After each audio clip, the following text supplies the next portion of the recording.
ஜோதிகாவுக்கு இந்த அசிங்கம் தேவைதானா? ஊரே உங்க குடும்பத்தை பார்த்து சிரிக்குது ஜோதிகா. இப்பவாது வாயை அடக்குவீர்களா ஜோதிகா? சமீபத்தில் வெளியான கங்குவா படத்தை ஊரே கழுவி கழுவி ஊத்தி வரும் நிலையில் நடிகை ஜோதிகா தன்னுடைய கணவருக்காக களம் இறங்கி இந்த படம் ஏதோ திட்டமிட்டு அவதூறு பரப்புவது போன்ற தன்னுடைய ஆதங்கத்தை கொட்டி தீர்த்தார். குறிப்பாக கங்குவா படத்தின் கதை என்ன, அதனுடைய ஸ்கிரீன் பிளே என்ன என்று ஜோதிகாவிடம் கேட்டாலே அவரே திக்கி திணறி சென்று விடுவார். அந்த அளவிற்கு அந்த படத்தில் எதற்கு சண்டை காட்சிகள் வருது, எதற்கு இப்படி கூச்சல் இடுகிறார்கள் என்று பார்ப்பவர்களுக்கு காது ஒரு பக்கம் கிழிவது மட்டுமல்லாமல் பைத்தியமே பிடிக்க வைக்கிறது.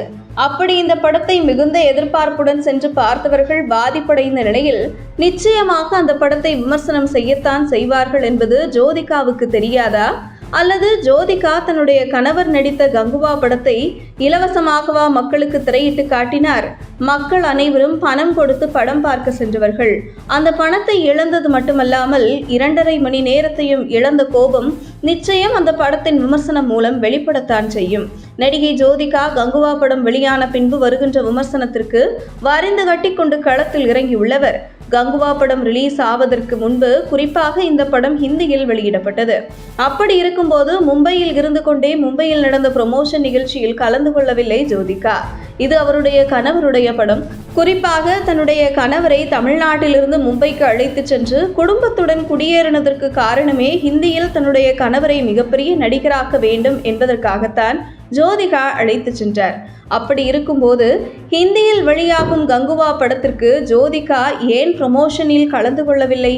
மேலும் கங்குவா படம் தோல்விக்கு இதற்கு முன்பு சூர்யா மற்றும் ஜோதிகா இருவரும் மேடையில் பேசிய சர்ச்சைக்குரிய பேச்சுதான் காரணம் என்றும், குறிப்பாக ஜோதிகா தஞ்சை பெரிய கோவிலை பற்றி சர்ச்சைக்குரிய வகையில் பேசியது, அதனைத் தொடர்ந்து சூர்யா நடித்த ஜெய்பீம் படத்தில் வடமாவட்டத்தில் பெரும்பான்மையாக இருக்கக்கூடிய ஒரு சமூகத்தை இழிவுபடுத்தும் வகையில் காட்சிகள் அமைத்தது, இதுதான் கங்குவா படத்தை கடும் விமர்சனத்திற்கு உள்ளாக்கி இருக்கிறது என்று கருத்தை முழுவதுமாக ஏற்றுக்கொள்ள முடியாது என்கிறார்கள் விமர்சகர்கள்.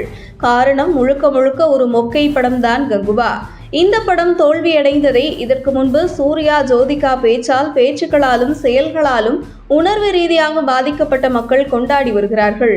தவிர திட்டமிட்டு யாரும் இந்த படத்திற்கு அவதூறு பரப்பவில்லை. அப்படி இருக்கையில் ஊர் முழுவதும் சூர்யா ஜோதிகா இருவரும் வம்பிழுத்து வச்சுட்டு சரிவை சந்தித்தால் உங்களால் உணர்வு ரீதியாக பாதிக்கப்பட்டவர்கள் கைத்தட்டி சிரிக்கத்தான் செய்வார்கள் என்கின்ற விமர்சனம் குறித்து உங்கள் கருத்துக்களை கமெண்ட் செய்யுங்கள்.